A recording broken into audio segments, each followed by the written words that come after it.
I feel like, it's giving a structure to the subconscious, the development, whatever, all these things that fantasy has been used for with kids, since they were 4 or 5 years old. And it kind of just extends this, ability to, use fantasy and use imagination and put yourself in this different, structure or social structure, whatever you want to think of, or just kind of life path structure, instead of, where am I going? What am I doing with my life? How am I changing from when I was younger? Now you have a quest, you have a definite purpose, and it's driven by these very high virtues. And it seems to me like it's completely parallel with things like sports. Sure. It's basically the same kind of seeking something to do with yourself that paints your life in a bigger picture. Sure, and people want to live. I think that there is this part of all humans, whether or not you're a jock or a geek, you want to live this sort of heroic life. You want to be able to live larger than life. That's why the action-adventure movies are so popular. We get to see, Viggo Mortensen or Orlando Bloom play Legolas and Gimli and Aragorn, and they get to go on these amazing adventures, and we watch them and we can identify with them. I think there's a very strong connection that we make, even for that 2-hour period. And of course, I think what you're saying earlier about being 4-year-olds and running around your parents' backyard playing dress-up cops and robbers, cowboys and Indians, princesses and kings and so forth. We are a storytelling, make-believe, creative, imaginative species. That's who we are. But as we get older, society tells us that we can't play games anymore. We have to grow up. We have to put these things behind us. Now, role-playing gets used all the time in more traditional and acceptable ways. We have role-playing exercises we use in the classroom. We use role-playing sometimes in a corporate setting, maybe to help work out conflict. But gaming as a hobby, people go, well, you're an adult, you shouldn't be playing these games.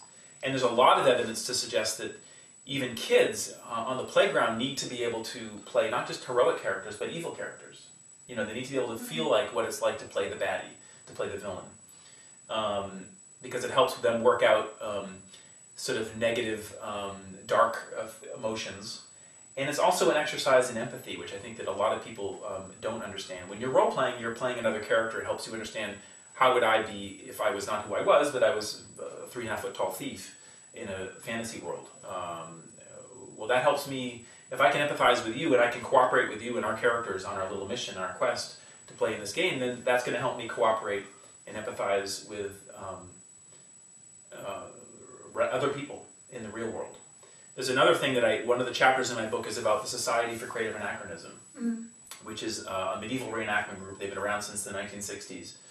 And they are totally in love with the Middle Ages and want to recreate sort of the best version of the Middle Ages that could exist, which is to say, no Black Plague, no religious persecution, no lepers and beggars, women are acceptable and accepted, and they have status in their culture. And it's a game, but it's more like a social group. And what people do is they gather on weekends and at events, and costume balls and tournaments, and they dress in costume and interact with each other and then have fun. And drink their meat and have their,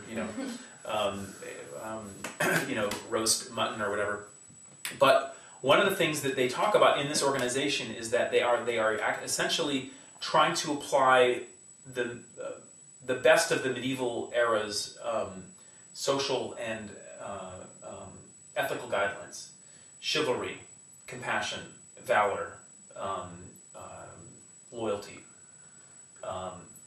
and they allow these sort of moral guidelines to direct how they will behave with each other in the game, but also in the real world, so that they're very much involved in charity. They're very much involved with community involvement and community projects, and a lot of them try to import some of the things they learn in the game into their real life. So particularly for people who grew up in the 60s and 70s who found traditional institutions that would be giving them a sense of guidance, how to behave in the real world. Well, Christianity turned them off, other religions turned them off. They didn't really, they find politics cynical. Maybe they had a bad home life and they don't really look up to their parents for advice. They don't have a mentor. Well, here's an organization that has a mentoring system, that has a way that you can start at the bottom, work your way up, and become a knight. And once you become a knight or a lady, you have a certain social obligation to your social group about what to do. And you try to behave. There's a guy in my group who's in my book who I mentioned who's a school teacher in Los Angeles who's been in the Society for Creative Anachronism for many years. And he says, well, this is who I play in the game. I have played a character named Sir Gareth. In the real world, my name is David, and I teach 8th grade shop class. But if there's a dispute that arises in his day-to-day life that he wants to figure out a way around, he thinks about how would his knight character deal with this, using the best values from the Middle Ages.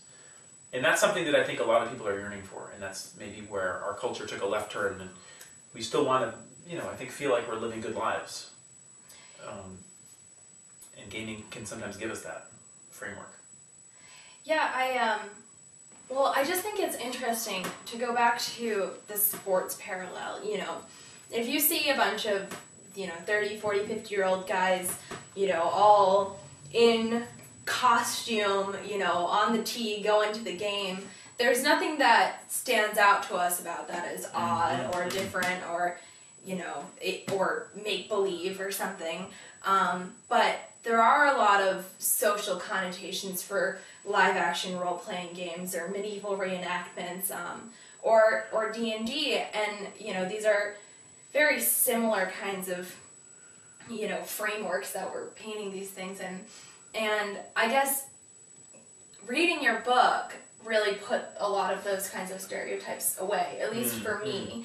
And I really just had no idea what I was getting myself into, but one of my favorite parts in the book is when you're describing the Dungeons and Dragons convention that you go to, and you describe all these older men going from table to table playing Dungeons and Dragons, just having a ball. I think you actually describe them as a herd of Santas. And I just got this great image in my head of just all of these older men just so enthusiastic and happy and part of this great narrative, and not caring what people think of them, which is, I think, the jump that they make. Yeah. That I was not able to make as a young adult. Yeah, and I